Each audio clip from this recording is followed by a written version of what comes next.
Isang mapagpalang gabi po sa ating lahat. Muli ako si Miat Sebastian and welcome to our daily devotion with Pastor Russell Ocampo. And today is September 1, 2025 and our topic is all about ano ang pananampalataya ng mga ligtas. So our concept is all about saving faith. So ano nga ba yung saving faith? Yung saving faith ay ang buong pagtitiwala kay Jesucristo bilang buhay at muling nabuhay na tagapagligtas para sa kapatawaran ng mga kasalanan at buhay na walang hanggan kasama ang Diyos. So, hindi ito basta pangsang-ayon lamang sa mga katotohanan tungkol kay Jesus, ito ay personal na pag-asa at paghingi ng tulong sa Kanya. So, syempre nakabata ito sa Kanyang natapos na gawain sa krus at sa Kanyang muling pagkabuhay. So, yung saving faith ay kaloob ng biyaya ng Diyos, ginagawa ng Banal Espiritu sa pamamagitan ng Kanyang salita, at ito ang nag-uugnay sa atin kay Kristo. So, our Bible readings for today is all about Ephesians chapter 2, verse 8 and 9, ASND version.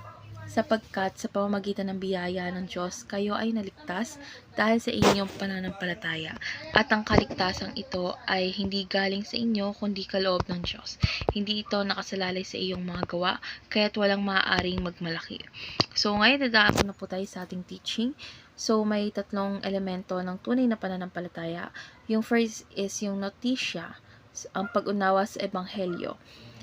Kailangan maunawaan muna natin ang mabuting balita tungkol sa Diyos or kay Jesus, kung sino siya at ano ang kanyang ginawa.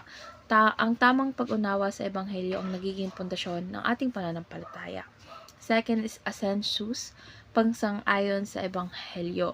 So, hindi lang sapat na malaman, kundi dapat tanggapin at paniwalaan na si Jesus nga ang tagapagligtas. So, ang pagsang-ayon na ito ay isang hakbang ng puso at isipan. And lastly is fiducia, ang pagtitiwala kay Kristo. So, yung pinakamahalagang bahagi ay ang personal na pagtitiwala kay Jesus, hindi sa ating sarili. Dahil dito natin isinusuko ang ating buhay at inaasa sa Kanya ang ating kaligtasan.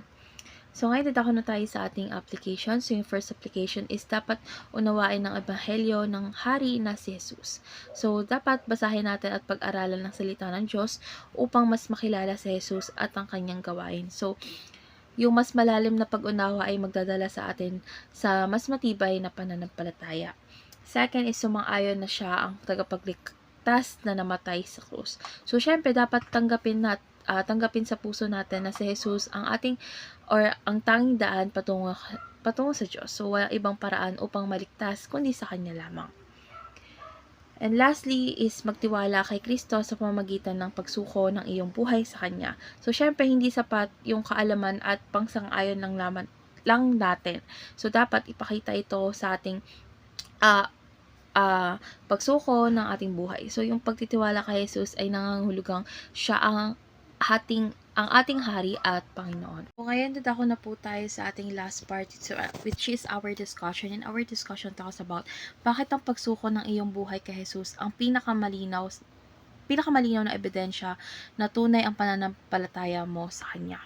So, kasi ang tunay na pananampalataya is hindi lamang naman nasa isip o bibig natin, kundi nakikita ito sa pagkilos natin or sa gawa natin sa pagsuko. So, kapag isinuko kasi natin yung ating buhay kay Jesus, is ipinapakita natin na siya ang ating hari at tagapagligtas at hindi tayo umaasa sa sarili nating lakas o gawa.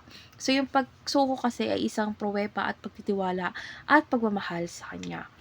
So, ipinapakita ng devotion na ito na ang pananampalataya is higit pa sa kaalaman at pagsang-ayon lamang dito. So, ito ay pagsuko natin ng buong buhay kay Jesus. So, syempre dapat natin i-apply ito sa ating buhay. Piliin nating araw-araw na magtiwala at sumunod sa Kanya dahil siya lamang ang nagbibigay ng tunay na kaligtasan at buhay na walang hanggan. So, let's pray po. Lord God, maraming salamat po dahil sa biyaya mo kami ay naligtas. Hindi po ito kayang makamit sa sarili naming gawa, kundi ito ay regalo mo. Lord God, turuan mo kaming lubos na maunawaan o umunawa ng iyong ebanghelyo, buong pusong sumang-ayon, at higit sa lahat is buong tiwala na sumuko sa iyo araw-araw.